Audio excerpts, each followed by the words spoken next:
Okay.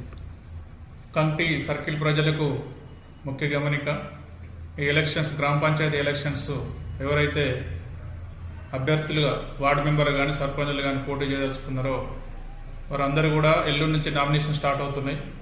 Nomination కేంద్రాలలో ఖచ్చితంగా 144 section అది అమలవుతుంది.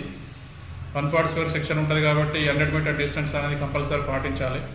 ఎవరు కూడా 100 మీటర్ డిస్టెన్స్ నుంచి లోపలికి వస్తే ఎంసీసీ వయలేషన్ కింద కేసులు బుక్ అవుతాయి. అదేవిధంగా అభ్యర్థి ఎవరైతే అభ్యర్థి ఉన్నారో అభ్యర్థి వెంబడి ఇద్దరు మాత్రమే, అభ్యర్థితో పాటు ముగ్గురు మాత్రమే లోనికి అలౌడ్ ఉంటుంది. కాబట్టి గమనించాలి. ఎవరు మీరు ర్యాలీగా కానీ ఏదైనా వాహన ర్యాలీ కానీ ఇంకా బైకుల మీద కానీ ఏ విధంగా ర్యాలీ తీయాలనుకున్నా ఫస్ట్ ఎంఆర్ఓ దగ్గర అనుమతి తీసుకోవాలి. అనుమతి తీసుకున్న తర్వాతనే ర్యాలీ కానీ ఎలాంటి అనుమతించబడుతుంది. అదేవిధంగా ప్రతి అభ్యర్థి కూడా ఇప్పుడు ఈ మధ్యలో ప్రతి అభ్యర్థి కూడా కొత్తగా అకౌంట్ తీయాల్సి వస్తుంది. కాబట్టి అందరూ గుర్తుంచుకోవాలి. అకౌంట్ తీసిన తర్వాత మీరు ఈ రోజు రేపు టైం ఉంది కాబట్టి అకౌంట్ అందరూ తీసుకొని తగిన డాక్యుమెంట్స్ తీసుకొని కలెక్ట్ చేసుకొని అన్నీ కూడా సబ్మిట్ చేస్తారని చెప్పి మేము కోరుతున్నాం.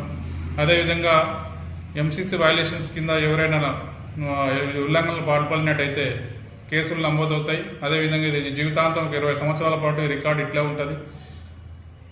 20 సంవత్సరాలు. అదేవిధంగా లా అండ్ ఆర్డర్ ప్రాబ్లమ్స్ అయినప్పుడు కూడా ఇవన్నీ కూడా ముందుకు వస్తాయి. మళ్ళీ పిఎస్లలో ఇబ్బంది అవుతుంది. కాబట్టి ఎవరు కూడా వయలేషన్స్ కలగకుండా ప్రశాంత వాతావరణంలో ఎలక్షన్స్ నడిపించుకోవాలని చెప్పేసి అందరికీ విజ్ఞప్తి చేస్తున్నాం.